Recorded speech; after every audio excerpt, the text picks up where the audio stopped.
It's Ladybug Girl time. I love Ladybug Girl. If you haven't read any of these, I'll read them to you. I like them a lot.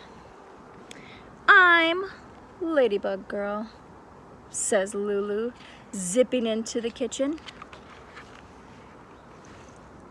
She slips into the chair next to her brother. Did you know ladybugs eat bugs? Yes, he says. Everyone knows that.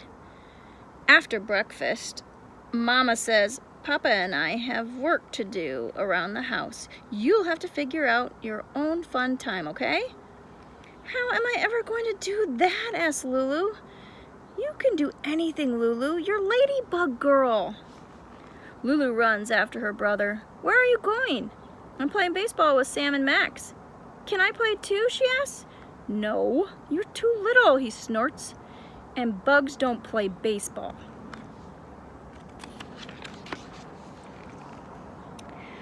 With a sigh, Lulu wanders through the house. Bingo follows. There's nothing to do.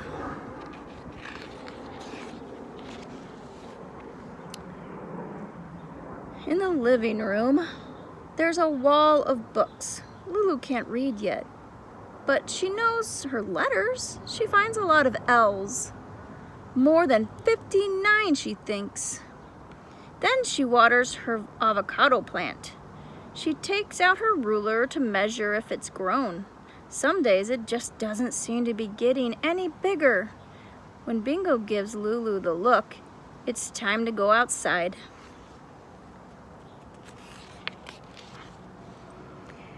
In the backyard, the grass smells sweet and is sparkly with dew. While Bingo snuffles about, Lulu discovers a line of ants marching over a rock.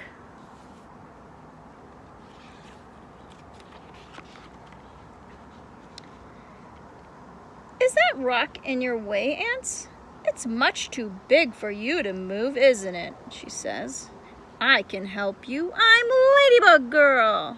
Ladybug Girl easily lifts the rock over her head and tosses it aside. Nothing can stop the ants now. Come on, Bingo, she says. Ladybug Girl has things to do. She runs across the yard to the pond. Her brother calls it a puddle, but she knows it's big, so big she can see trees and sky inside the water. There might even be a shark in that deep part.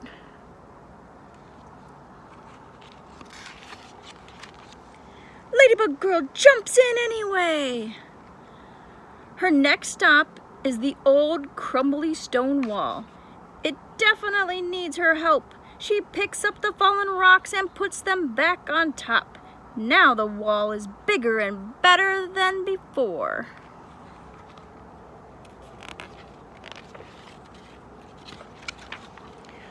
It's the perfect fort. Even the toppled over tree at the back of the yard can't stop her. Its roots look like angry snakes, but Ladybug Girl skips all the way down its trunk, not falling even once.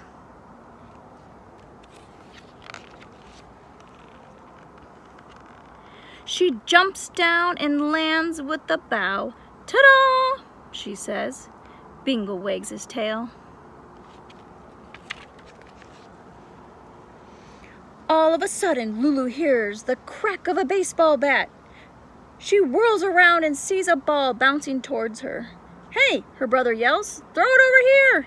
She picks up the ball and throws it, but somehow it lands near her feet. Please, can I play with you now? She asks when her brother runs over. No, he says. I already told you you're too little. He grabs the ball and runs back to his game.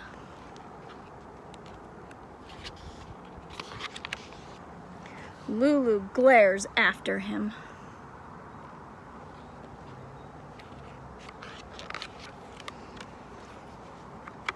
Lulu lies down, feeling warm, the warm sun on her cheeks.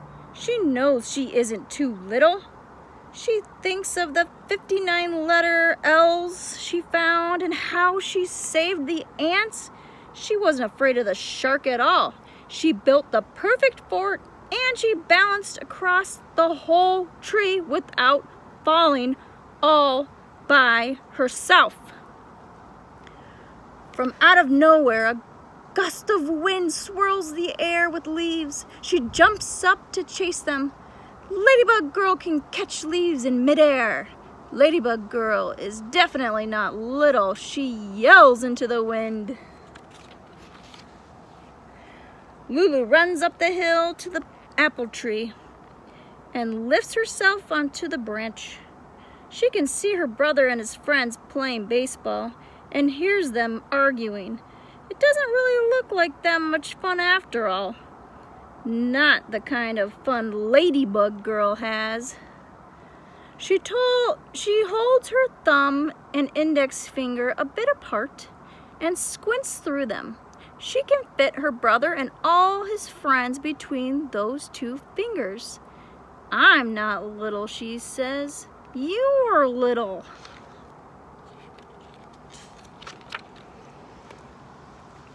Lulu sits for a moment listening to the singing sparrows and the squawky blue jays.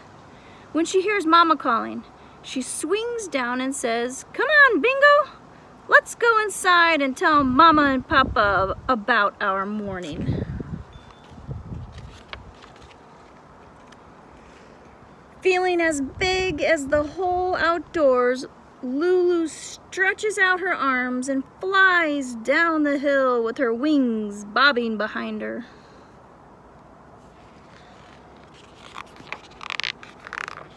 The end.